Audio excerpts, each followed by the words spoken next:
Welcome, everyone. Hello. Please take a seat. Let's take a moment to get settled and say hello to each other. And please use the chat to say hello. Good morning, everyone. It's early today.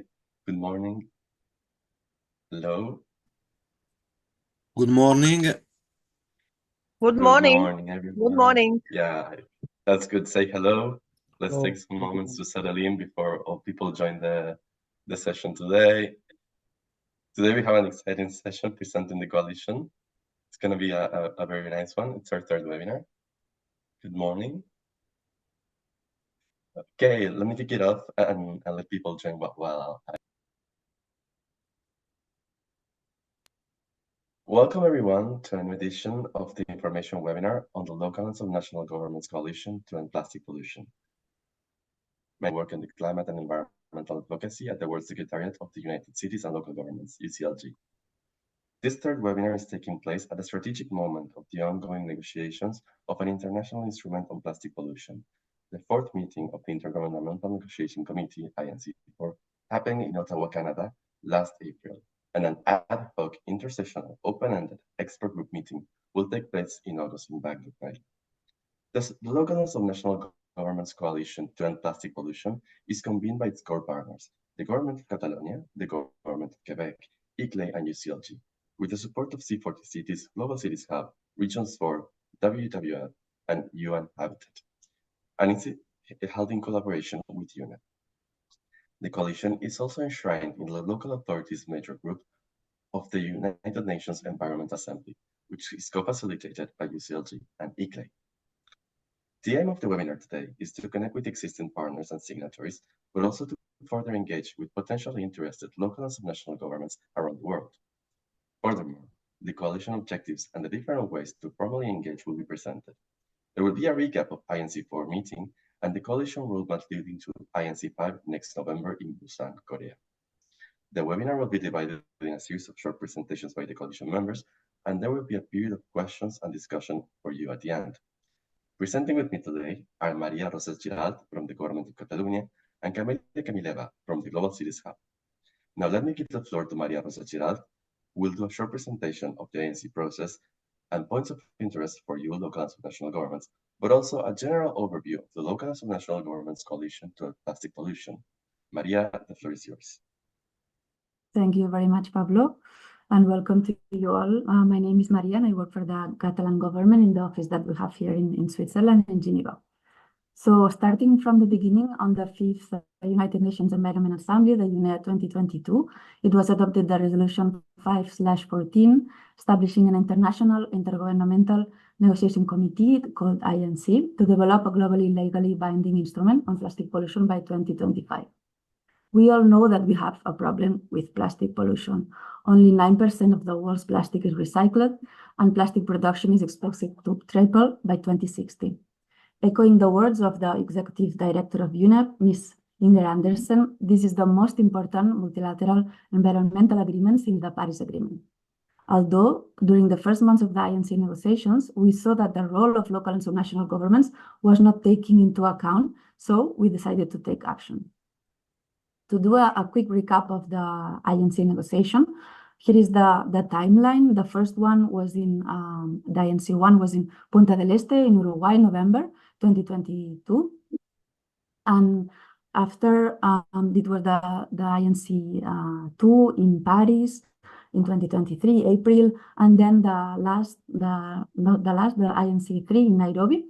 And this one was the one that when we decided to create the coalition, we joined forces and we decided to start the coalition of local and subnational governments. So if we can go to the next slide. Yes, so maybe the main question that it raises is why we need a local and subnational coalition.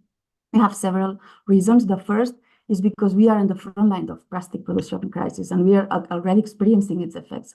We are the closest level of government to the people and we experiment the consequences of heavily plastic pollution on our first hand. The vast majority of consumption that results in plastic pollution occurs in the urban centers around the world.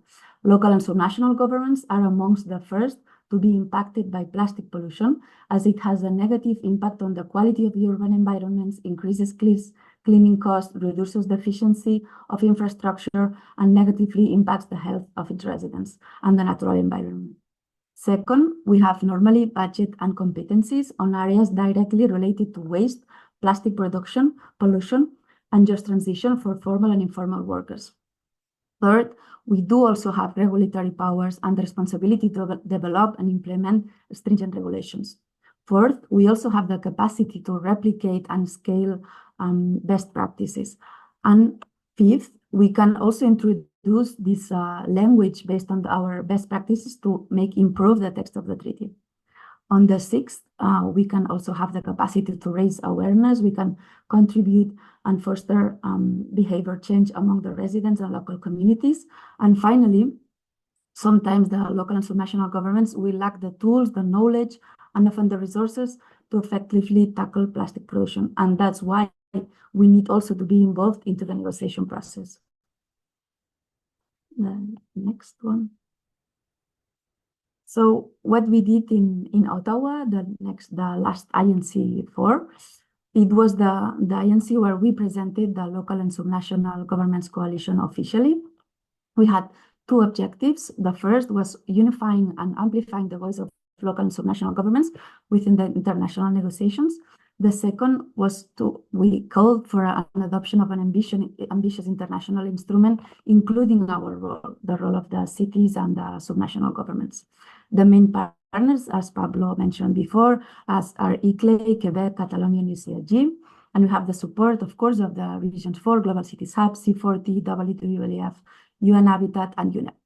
And the official launch of the coalition took place the 22nd of April during the Earth Day, organized by the Government of Canada in Ottawa. And the next steps that we have as a coalitions are first, increase the number of signatories, the members that we already have. And to do that, we are doing this series of webinars to inform and make you know all of our progress. Yeah. In summary, why we should local and subnational governments join the coalition. First, because it is a recognition to us, local and subnational governments, as a key actor during the instrument negotiations, but not only, also after, once the instrument will be implemented. And second, to include our role, the local and subnational government's role, as a key considerations into the future instrument. Yes. During Ottawa, there were some topics that created a bit of divergence or controversy. The main ones was also because the big presence of the plastic industry, the biggest during the all INCs. Of course, the chemicals of concern, the microplastics, the alternatives to plastic, and of course, there are the divergences between if this with this treaty will include a mandatory versus voluntary commitments, and also global versus national measures, and the big elephant in the room, which is the primary plastic polymers. The main outcomes after the INC4 are the streamlined text with it's very bracketed. As you see, there are 3,686 brackets. It's a very long text. But although there are very big progress that was made in the different contact groups, but still there are some, again, divergences on the scope of the treaty. If it has to be included the life cycle of plastics, that means the extraction, production, transport, design, consumption, collection, and management waste, versus if it will be a treaty focused only on waste management. Also, there are some divergences on if it will be a consensus versus majority voting. And also, there are two major groups during the negotiations. The first are the most ambitious and are mainly the global south countries in Africa, Latin America, and the Pacific Islands, versus the like-minded group who are basically fossil fuel and polymer production countries such as Arabia Saudita, China, Kuwait, etc. Our role during the INC4 was mainly following the different contact groups, identifying key actors, and we did some meetings with delegates and other member states, international organizations, civil society, NGOs, etc. We reinforce the role of local and subnational governments as a key actor to achieve an effective and efficient treaty. We developed document with wording and suggested language that we disseminated to the delegates so they can be inspired and use this language in their official positions. We, of course, disseminated the role and the objectives of the coalition, and we participated at 5 site events. The outcomes of the coalition until today, this has to be outlooked because we have more than 80 signatories and we have the support of UN agencies such as we mentioned, UNEP and UN Habitat. We have the recognition of our role, the local and subnational role, and we haven't seen any clear opposition on that. And we also have some member states that they have included on their official positions the wording that we created. And how to join the coalition. You have created this website that you can, I think that is on the chat. Also, we created a very easy and flexible, non-bureaucratic steps to join the coalition. You just need to fill the membership form, or also you can send an email to each of us. And yes, this is the resume of everything that we did so far until now. Thank you. Thank you, Maria. I think it's clear and it's very evident that the coalition is a valuable instrument to help shape the decisions that will outline the final text of the International Instrument on Plastic Pollution. This is crucial. But I want you to tell me, what will be the next steps in the roadmap of the coalition? Yes, thank you, Pablo.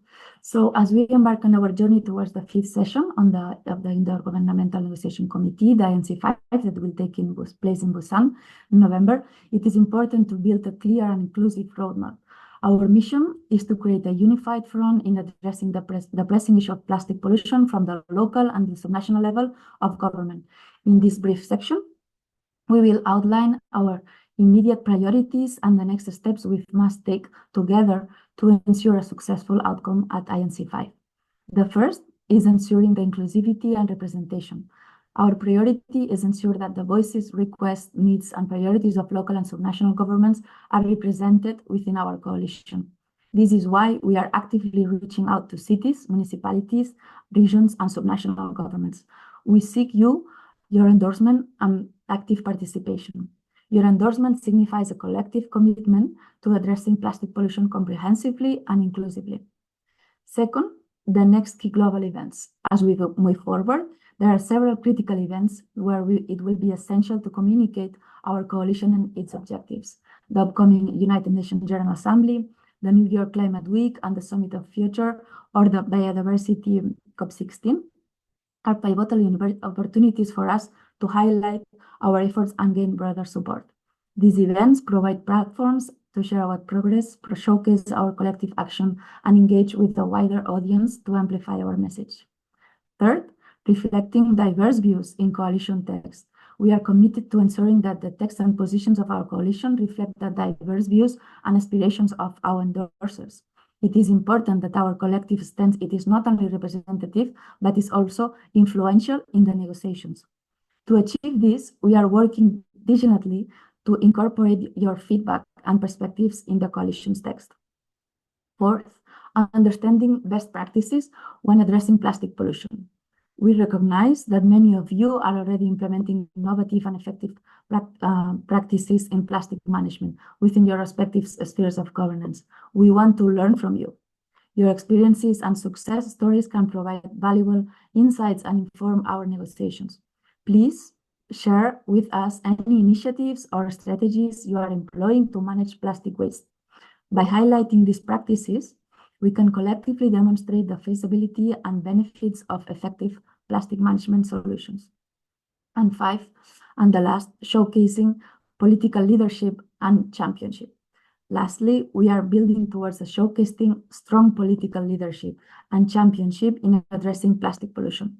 We are looking for champions who are willing to lead by example and advocate for our cause. If you are interested in being a champion for your coalition, please let us know. Your leadership will inspire others and help galvanize broader support for our efforts. Thank you very much. Thank you, Maria. I think these are 5 key next steps that can build to the road of INC5 and are really important to take into account. But now we want to hear from you. We want to hear what your questions are. We want to hear what your doubts are, what you're excited about, how you're working on reducing plastics, even if you have anything that you want to share right now. And for this section, I will give the floor to our colleague, Camelia Camileva from the Global Cities Hub. Now, Camelia, please, the floor is yours. And good morning, good day to everyone. And thank you very much, Pablo and Maria, for this comprehensive presentation. Probably to kickstart the discussion, I will give you my own observations already and ask for some clarifications. So we are talking about this negotiation, which is going in different intergovernmental committees. And just to be clear, when we say intergovernmental, that means states, means like central government. So you said, Maria, why it is important to join the coalition, but could you give a little bit more details? Why, like a city, like, let's say we have here Québec, obviously in the coalition, we have other cities, and why it is important to subscribe in a way to have your name there, and what will happen probably in Busan? You said in South Korea is the next step of negotiation, but also extrapolate a little bit and say what will happen when the treaty is adopted. So the treaty is adopted to enter into force. You know, states, central governments which are negotiated need to ratify it. So where is the place and why it is important for local and subnational governments to be there now at the negotiation, and obviously what will happen when the treaty is adopted and ratified. And to Pablo, you are the biggest network. I mean, obviously not ICLEI is also very big, but you guys, you are the biggest city and regions network in the world. So why engaging in this negotiation and why promoting, you know, individuals, city and regions to sign? And also, obviously, I guess you are not limited to your members, but you are encouraging all the cities and regions in the world to be part of the coalition, to sign the coalition statement and to participate actively. Why this is important? Could you just explain a little bit more? So Maria first and then Pablo. Thank you. Thank you very much, Camelia, for raising this out.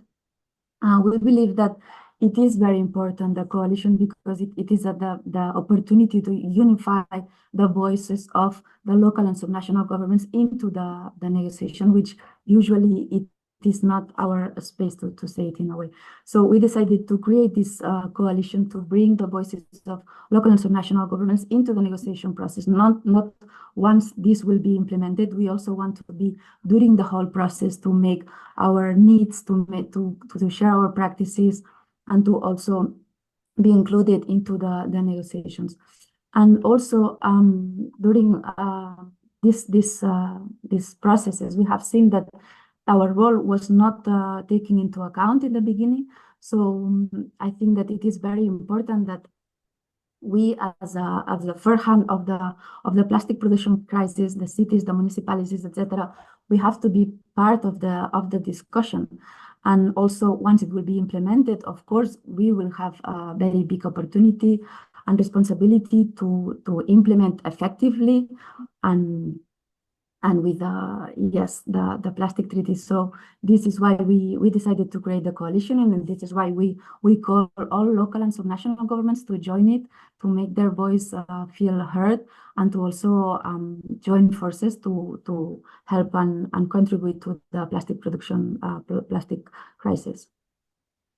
And Maria, just another question. So you're sitting in, so obviously Catalonia, Catalan government.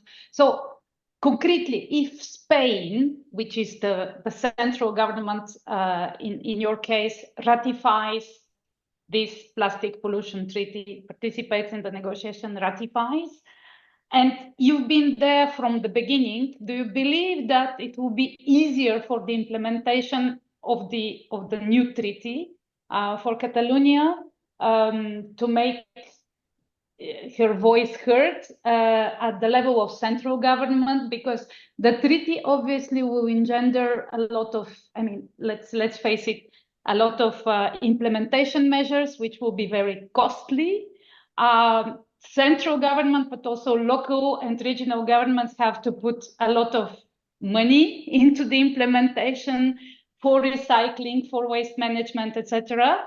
So do you believe that if you are here from the beginning, from the negotiation, your voice as regional government will be heard better? And also the same question to representative of Québec government. I see office in Munich, Benedict Miklos, sorry to name you, but do you believe it is important to be there from the beginning in order to have more voice and strength during the implementation period? Of course, we do strongly believe that being part of the negotiation since the beginning and being recognized as a key actor into the table of the negotiation, it will bring us benefits once the treaty will be implemented, because we are considered as another actor into this plastic treaty. So we strongly believe that it is very important, not only once it will be implemented, but also during the whole process of the negotiation. Thank you. And Pablo, now up to you with the questions. Thank you, Camelia. So as you all said, UCLG is one of the largest local and subnational governments network, representing over 260,000 cities and subnational governments through direct membership and their associations. And it's very important, I think, going back a little bit in time to 2022, when we held the UCLG World Congress. Here, the UCLG membership adopted the Pact for the Future, the UCLG Pact for the Future, which is structured in 3 main axes. One of them is the planet axis, and one of the key commitments that our membership has made is reflecting the full cost, reflecting the real and the full costs of production in goods and services, and to not externalize their costs and effects. And this is one of the key, I would say, commitments and mandates us as a secretariat to ensure that we work on this file. Why? Because we are trying to address a triple planetary crisis that all local governments are feeding on the ground. And the question of plastic pollution is directly linked to the prerogatives of many municipalities, of many subnational governments. Plastic waste, plastic management, and waste management in general is usually one of the public services that local governments usually manage, and it's one of the key services they usually manage. So it's becoming increasing, I would say, an increasing request from our membership to start engaging and ensuring that their voices, that their views are included within these negotiations. So this is why not only we're doing the effort, as you well said, of including our membership, but reaching out, expanding, and doing this, I would say, pledging campaign to ensure that we are bringing all the voices on board. Thank you. I received a question from a couple of local governments, basically here in Switzerland. We're based in Switzerland and elsewhere. And they were not worrying, but asking themselves, what is the concrete engagement of being part of the coalition? So let's delve a little bit further. So for example, concretely going to Busan, we are preparing as coalition statements. We are preparing a document which will be distributed to member states negotiating. So how it works concretely, let's say preparing the next negotiation round. We call it International Negotiation Committee, INC. It's very technical. It's just a negotiation round because just saying the negotiation is not ongoing permanently. it is fixed by different periods, and these different periods last for 1 week. We have already 4 weeks until now, which we call Intergovernmental Negotiation Committee. It was held in Uruguay, in Paris, in Nairobi, and then in Ottawa, and next part in Busan. This is how it is, international negotiation moving. So what exactly, if a concrete government subscribe, let's say City of Geneva, where I'm sitting, obviously I'm not connected to them, but if I go to them, if they subscribe, what are the next things or the next steps which will happen to them as being part of the coalition? Maria or Pablo, Yes. or both?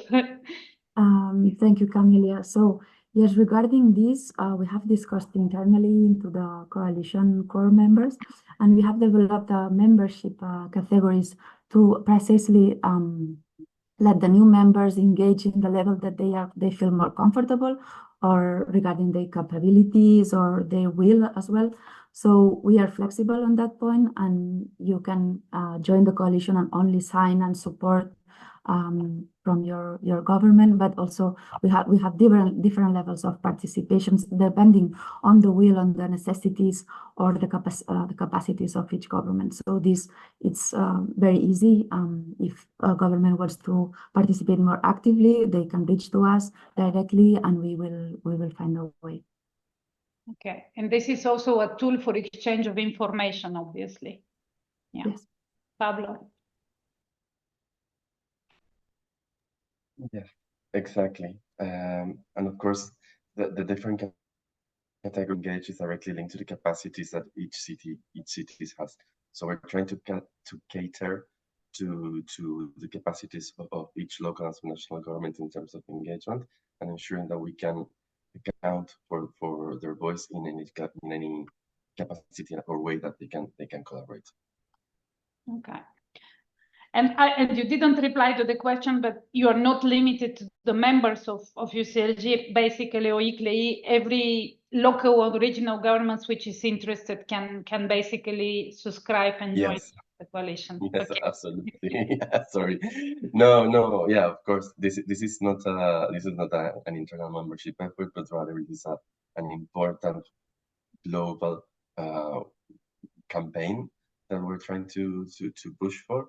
And of course, what is convened the coalition by ICLEI, UCLG, the Government of Catalonia, and Québec. It is not limited to their membership or the local governments within those subnational governments, but rather what we're trying to do is ensure that with you and with all of the partners supporting, we are reaching the globe to ensure this is taken into account in the negotiations, which is at the end of the day the most important thing. Because this coalition does not mean at the moment that we're pushing for specific lines of work or specific lines of engagement that are engagement heavy on endorsers, but rather is really a legitimacy building effort to ensure that when we go to negotiations, we're taking into account it, and that we can influence for the better the outcomes that will happen once this instrument is approved. So it's a bit the long race, right? It's a bit ensuring that we're playing the long game and we're playing it right. Right, exactly. And I insist, it is not, because the other question we received is this a legal engagement? I mean, and basically this was from one Swiss city. They said, do we need to run this membership through the legal department of the city? And we rather replied, no, it's more an advocacy tool.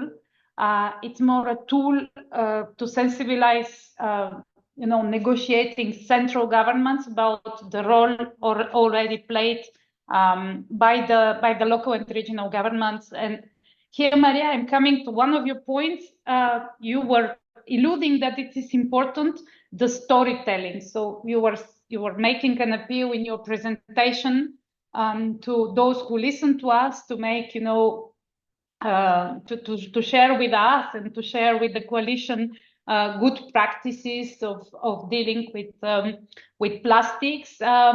and also good stories, because sometimes local and subnational governments, they have a more interesting or progressive or local practice of dealing with plastic, which is not necessarily implemented in the whole on the whole territory of the state they are in.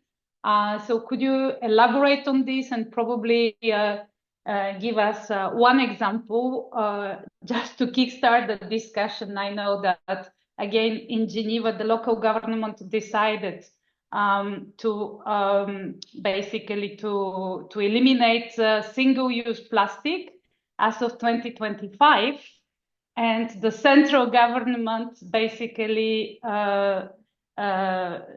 cancelled this decision on a central level because it said it is against the free entrepreneurial spirit of the Swiss law. So this is a little bit anecdotic. I'm sure it will be developments, but how we mitigate this, contrast on local and central level, according to you, Maria? So yes, we realized that also the coalition could be and could serve as a very good place or platform to share initiatives or best practices that they work, but also the ones that they don't work. So we realized that having this internationally diverse membership, we have members from all different continents, it will be an ideal place to share what it works, what is not working, and also to be inspired one to each other on the best practices to tackle plastic pollution. And yes, so we are open also to have these broader discussions on that and to take the example one from the other. Okay, and do we have already some concrete, Pablo, some concrete storytelling which we can share basically ahead of the Busan meeting, or do we plan to do something like this? It's in our roadmap, Camelia. So, for example, towards INC2, we did have some storytelling, some stories shared. For example, the city of San Jose of Costa Rica said how they implemented a municipal plan replacing single-use plastics with paper and with non-single-use materials, specifically for municipal supplies. So it's a bit of a procurement process that they led, where they replaced through their purchasing power single-use plastics for more sustainable materials. We also share the stories of Quilimane. We also share the stories of the delegation of cities and national governments that went to Paris in INC2. And this is the kind of effort that, as Maria was saying, we're trying to build. These practices, both the good ones and the bad ones, are the ones that are going to help shape our storytelling towards INC5. This is quite important, and I also want to highlight that what we need at the moment as well is a little bit of willingness from the political level, a little bit of willingness for championship to ensure that we also have that pillar of the coalition strengthened. So this is also something that we're building. We're seeing our first leaders come up and start appearing within the coalition, but this is something we're on the building.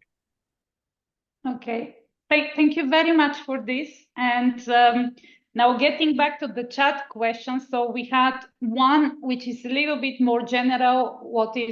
What will be in place of plastic once it's removed from the market? I mean, I wish it is soon removed from the market, but I am a little bit more pessimistic on this, and this is not really the point of the discussion. I saw that, for example, many of the stakeholders, as we call it, NGOs, researchers, physicians, have put forward a lot of studies of what can replace the plastic once in years when it is replaced. So this could be the bamboo. I've heard from ICLEI research, but I will not venture into this. I'm not expert.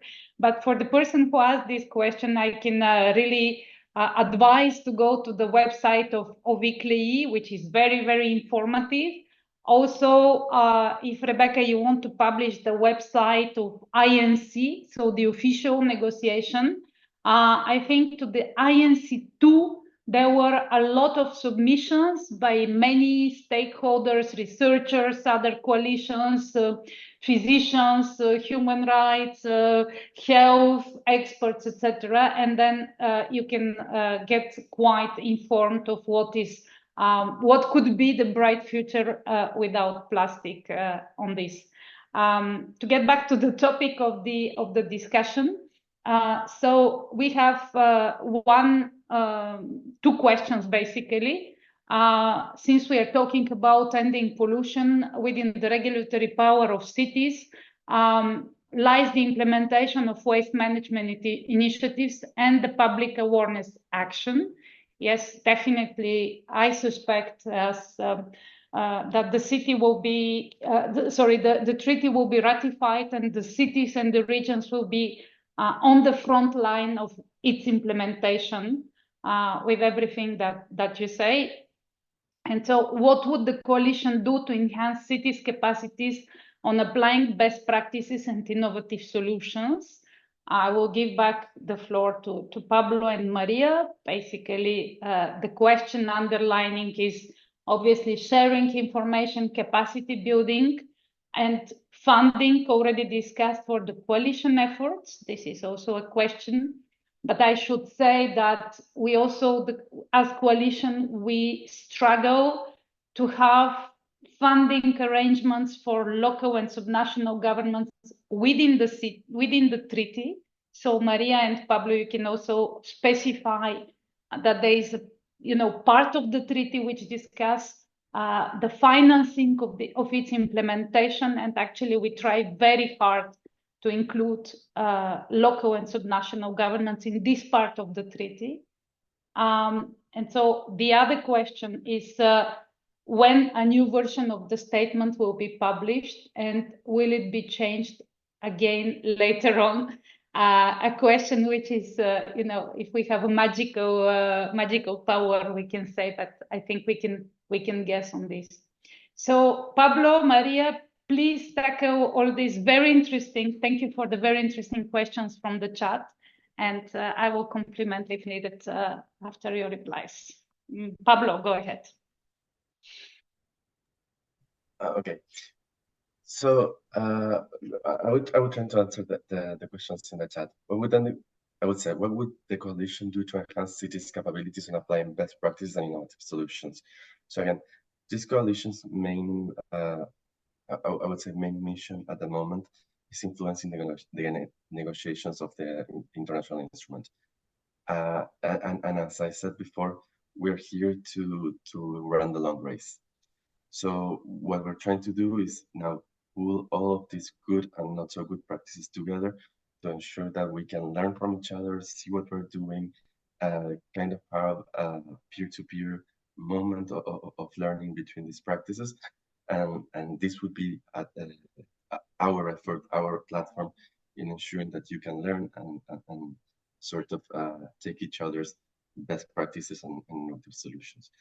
But again, as Camilla said, funding for particular solutions is something that is quite, I would say, difficult at this moment in time, at this stage, specifically in the, I would say, enshrining the process of the whole negotiations and the whole and the whole pathway of the process towards reaching INC.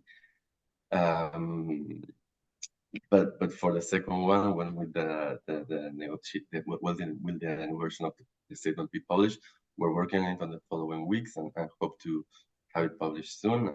And if you join the coalition, or if you join the mailing list, you will receive some sort of information when this will happen. But will it be changed again? The answer is possibly. It all depends on how negotiations go.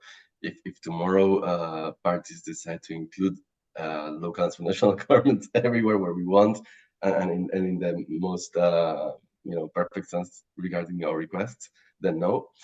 But this is how negotiations go. We change little by little depending on the advances we can make with parties. But Maria, please let me know if you see something else. No, thank you very much, Pablo. I don't think I will need to add anything else. Thank you. And thank you very much. I will just insist on the fact that the treaty itself will include funding mechanisms if the states negotiating agree to this. And this funding mechanism will be either a particular fund which will be available for member states. So it's not sure that it will be available for local and subnational governments. And that's why we need to do advocacy right now. That's why we need to have a mention, if possible, in the treaty, or at least do a lot of advocacy around.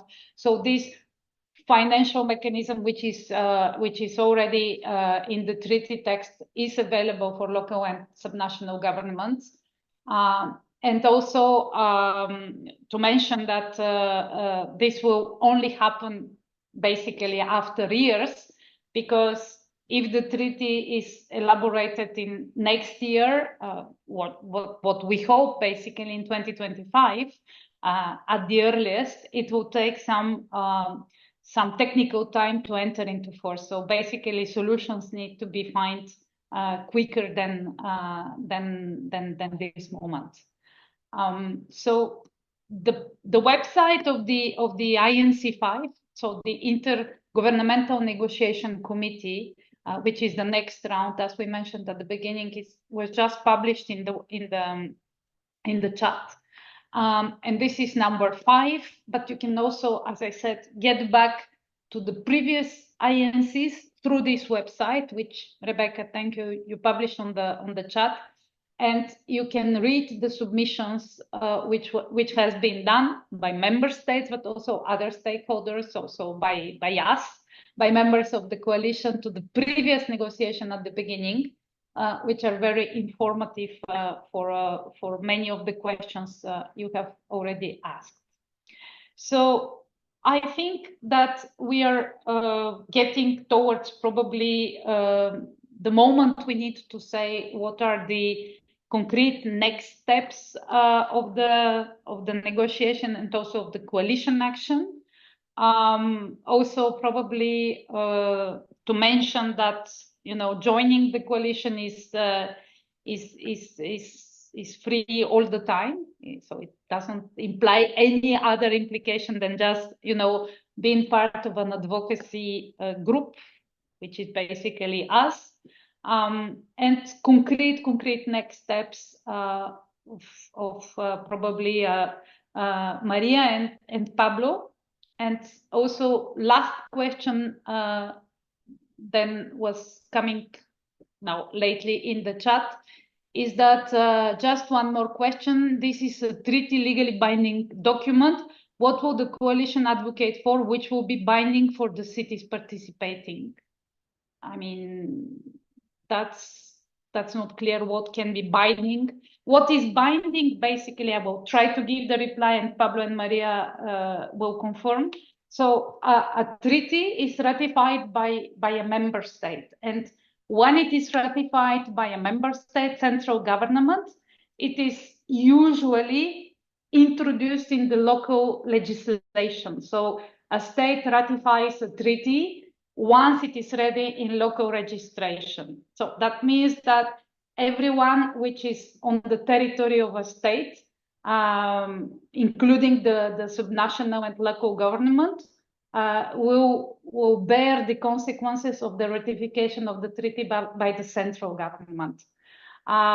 In some cases, this would mean that all of a sudden, if Switzerland ratifies the treaty, and the treaty says that the single-use plastics will be eliminated within 5 years, that means that all the local and regional governments on the Swiss territory needs to implement this measure through working with the central government, through finding financial mechanisms to do so, etc. So that in this sense, once the central government ratifies a treaty, it becomes immediately compulsory, obligatory for all the local and subnational governments in the territory of this central government.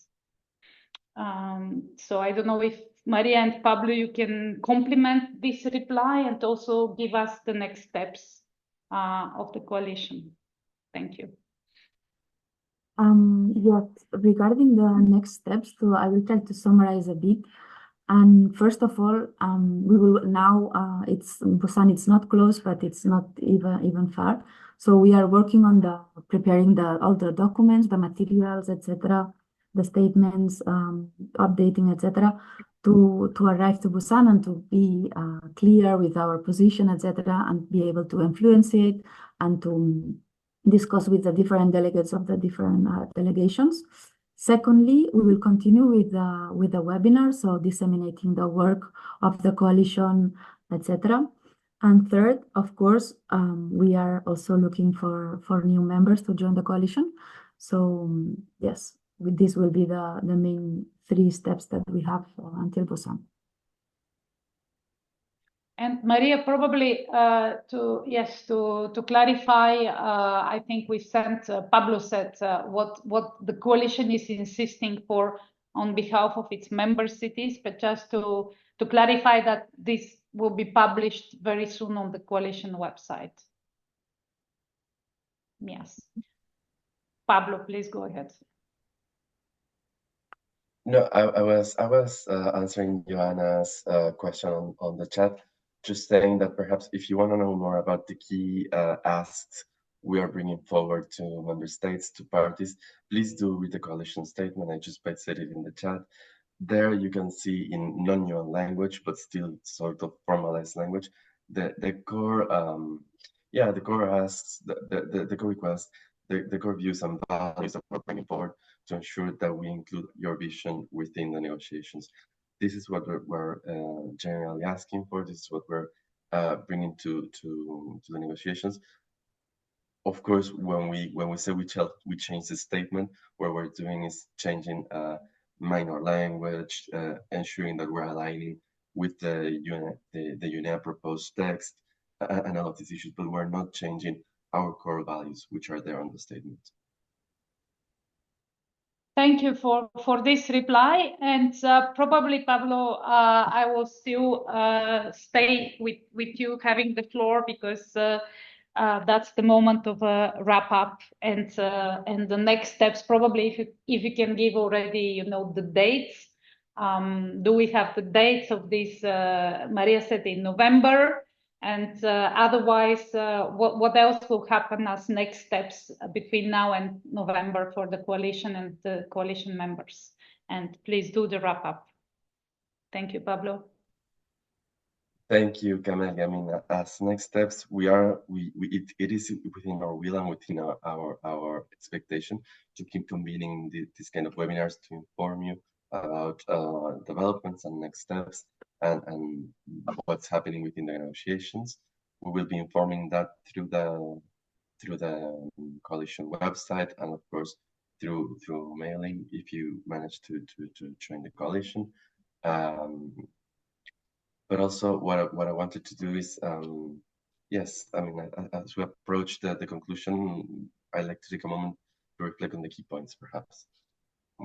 We did explore the foundational aspects of the coalition, and now that I know the roadmap for me, Camelia, is clear. It's now building this mass of signatories, of endorsement, of a global movement from local to national governments that can support this coalition to ensure that we include your vision within the negotiations.